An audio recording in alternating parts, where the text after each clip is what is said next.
Hello everyone, কী অবস্থা সবার? সবাইকে নববর্ষের শুভেচ্ছা। সকাল সকাল ঘুম থেকে উঠেই আজকে আমরা ইলিশ মাছ দিয়ে পান্তা ভাত খাবো। তো সেজন্য এখানে একটা ইলিশ মাছ নিয়ে বসে পড়েছি সকাল সকাল।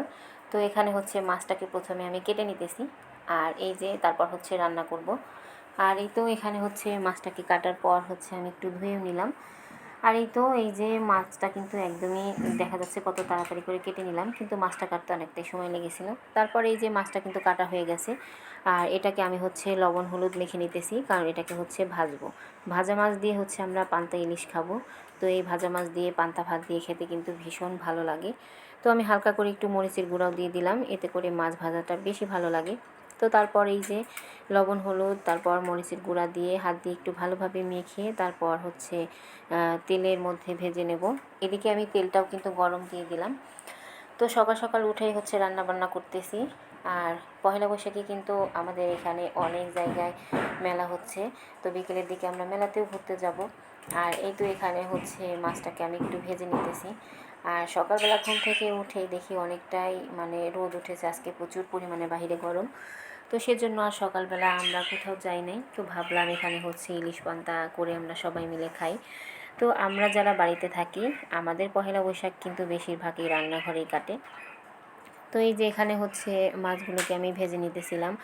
আর আজকে আমি কিন্তু ভর্তাও বানাবো, সেজন্য আমি সব কিছু রেডি করে নিয়েছি। আর এখন ভর্তাটাকে সুন্দর করে মেখে নেব, কারণ সব কিছু প্রথমে রেডি করে নিয়েছি। তারপর এই যে ভর্তা করতে কিন্তু খুব তাড়াতাড়ি করা হয়ে গেছে। আলুগুলোকে সেদ্ধ করে ছিলে নিয়েছি। তারপর এই যে আমি শুকনো মরিচ দিয়ে ধনিয়া পাতা পেঁয়াজ সব কিছু আমি ভেজে নিয়েছিলাম, সেটাই এখানে ভর্তার সঙ্গে মেখে নিতেছিলাম। আর এই যে ভর্তাতে তো সরিষার তেল দিতেই হবে, তো সরিষার তেলটাও দিয়ে দিলাম। আর এখন পুরো ভর্তাটা সুন্দরভাবে মেখে নেব। আর মাখা হয়ে গেলে তারপর আমি আরও একটা ভর্তা বানাবো। আসলে ইউটিউবে একটা ভর্তা দেখে আমার খুব ভালো লেগেছিলো, তো ভাবলাম আজকে সেই ভর্তাটাই আমি বানাবো। আর এই তো সেটা বানানোর জন্য এখানে আমি ডাল সেদ্ধ করে নিয়েছিলাম শুধু হলুদ আর লবণ দিয়ে। আর এখানে আমি মিষ্টি কুমড়া ভেজে নিয়েছি। আর এটা মিষ্টি কুমড়া আর ডালের একটা মিক্সড একটা ভর্তা, এটা খেতে কিন্তু অসম্ভব মজার হয়।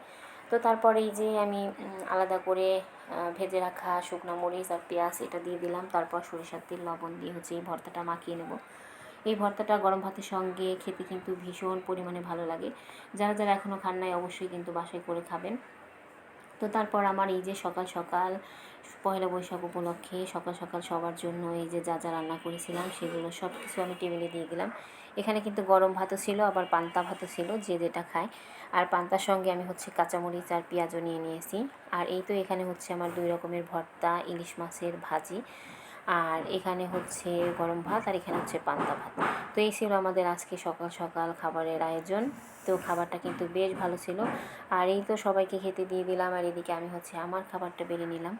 আর এই তো